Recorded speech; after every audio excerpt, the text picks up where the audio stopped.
सदगुरु राम जी महाराज ने दिन हो दिन हो दिन हो राम।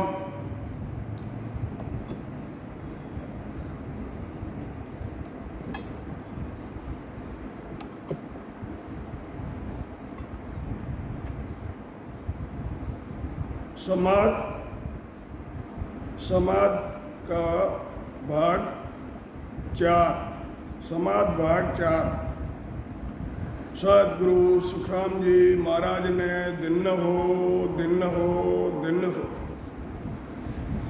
राजा चढ़े दिसावरार फौजा संग न होई, नहीं दूजे सुख राम केर पावा लगे नहीं कोई। महाराज फरमाते हैं कि राजा दूसरे पर चढ़ाई करे और साथ में फौज नहीं होती है तो महाराज फरमाते हैं कि उसको कोई भय नहीं, उससे कोई भी डरता नहीं है, उससे कोई भय नहीं खाता है और ना ही उसको कोई प्रणाम करता है।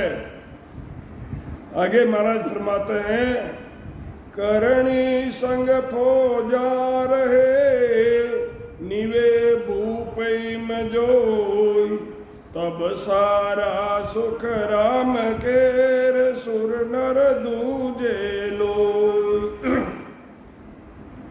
आदि सदगुरु, सर्व आत्माओं के सदगुरु, सर्व सृष्टि के सदगुरु सदगुरु सुखराम जी महाराज फरमा रहे हैं कि सदगुरु विधि से भजन करके केवल पद आनंद पद की प्राप्ति करने वाले मन से सब वृत्तियों से अलग हो जाते हैं। जो सत शब्द की साधना करते हैं वो अपनी बुरी वृत्तियों से अलग हो जाते हैं। जब वो खंड व पिंड से भी अलग हो जाते हैं यानी सुर नर का जूझना है। आती जाती श्वास में सदगुरु विधि से जब हम भजन करते हैं, राम का नाम जिह्वा पर आरूढ़ होते ही मन कंट्रोल में आता है, इंद्रियां विषय विकार सब अपने अपने हथियार डाल देते हैं। ऐसा इस नाम का पराक्रम है।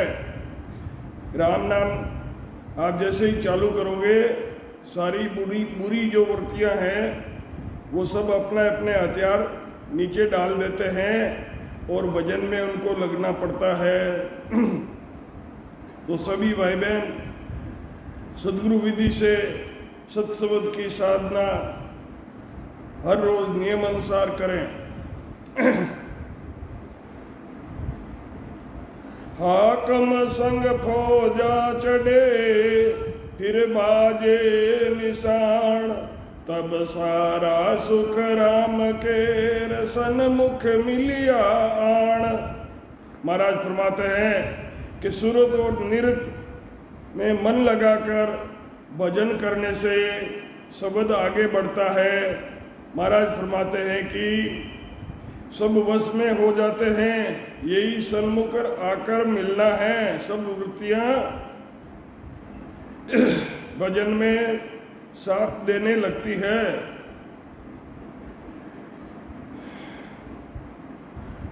भजन करते अपन अगर सुर और नृत्य नहीं लगाएंगे तो भजन बहुत धीमी गति से चलेगा।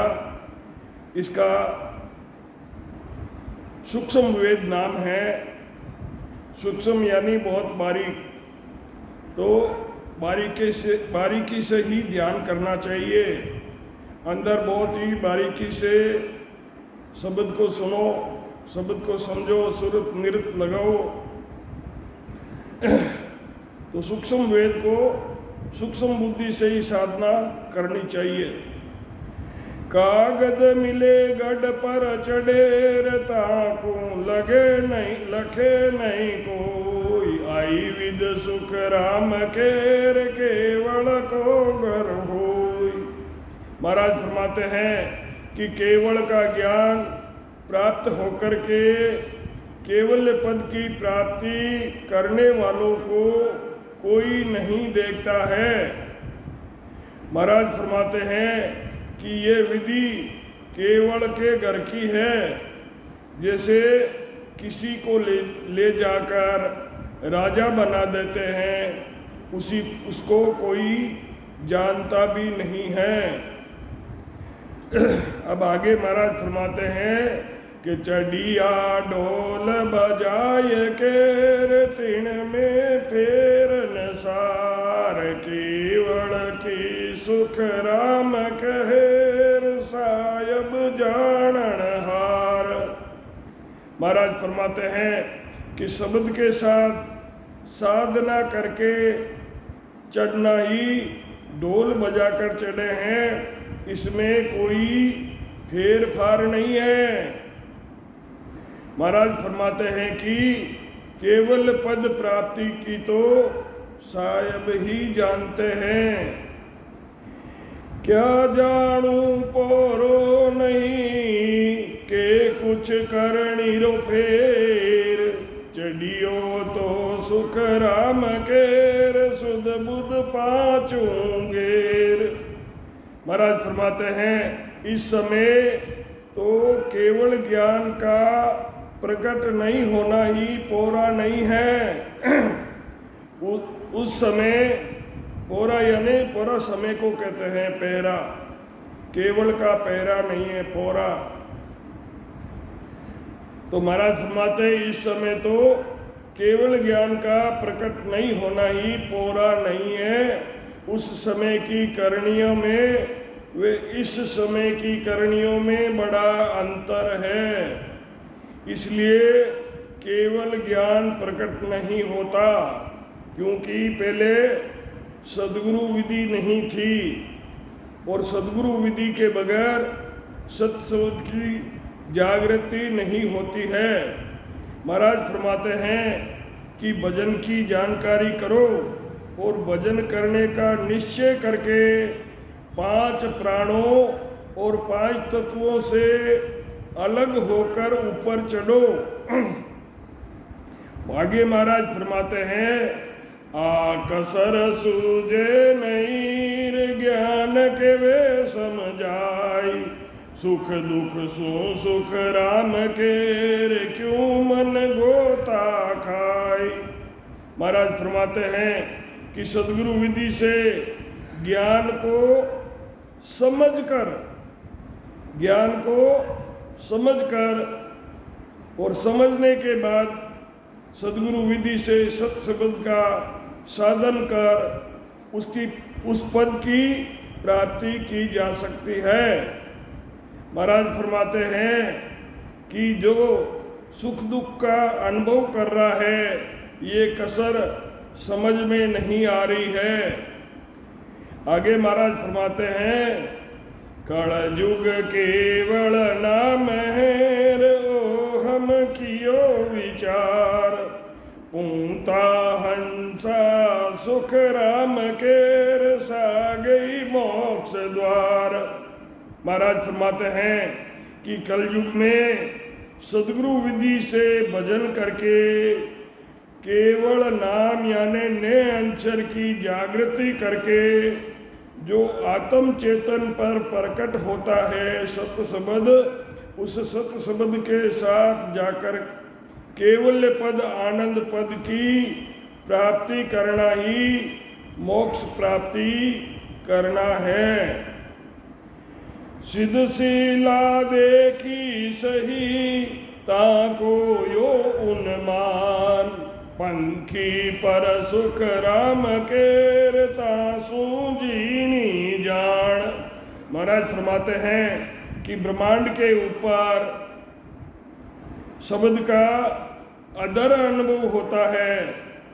ये सिद्ध शिला का सही देखते हैं, उसका ऐसा अनुमान है कि पक्षी का पर पतला होता है उसका तो आकार है और शब्द की ध्वनि का आकार नहीं है।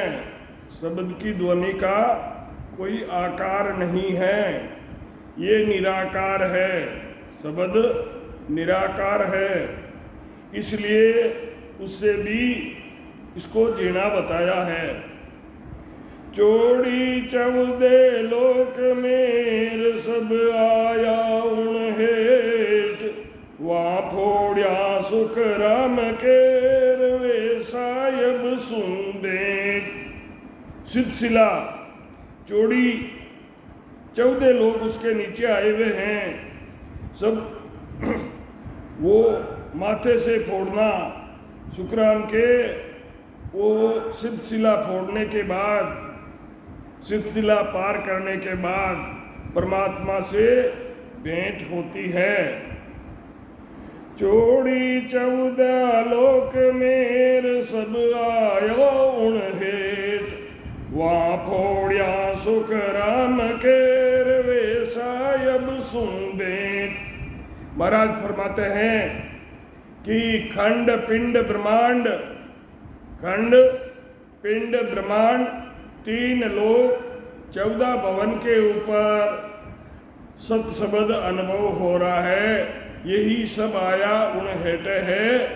आनंद पद में ले होना ही फोड़ना और साहिब से भेंट करना है।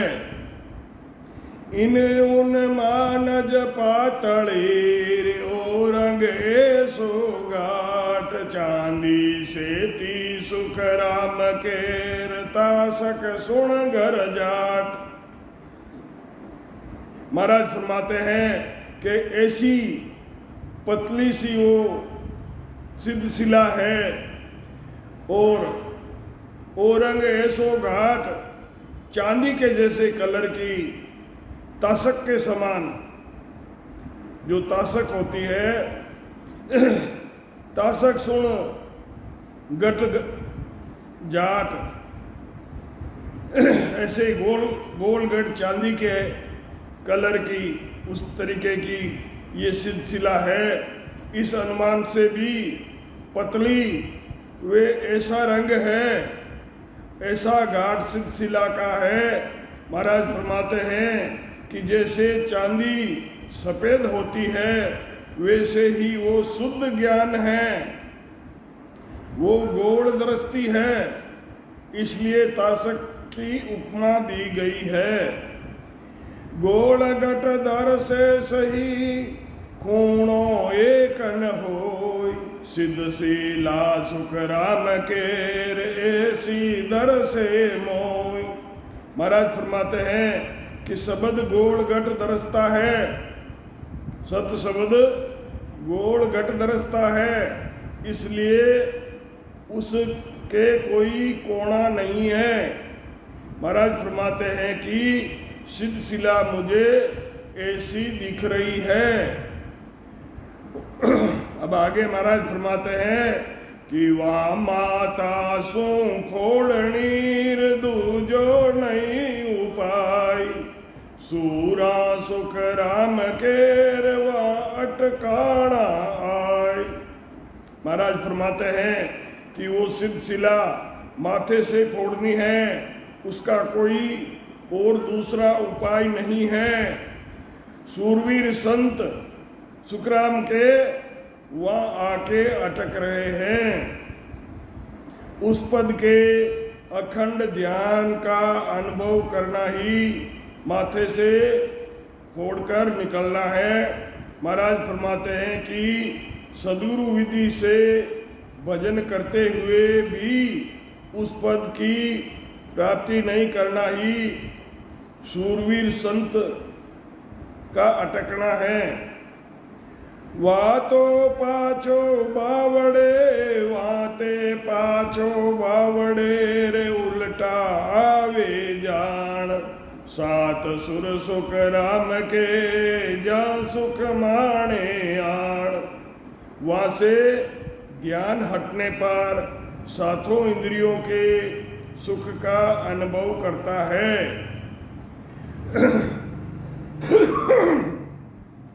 सिद्धशिला किसी से नहीं फूटी और वहाँ से वापस आ गया है तो वो सातों इंद्रियों का सुख भोगता है।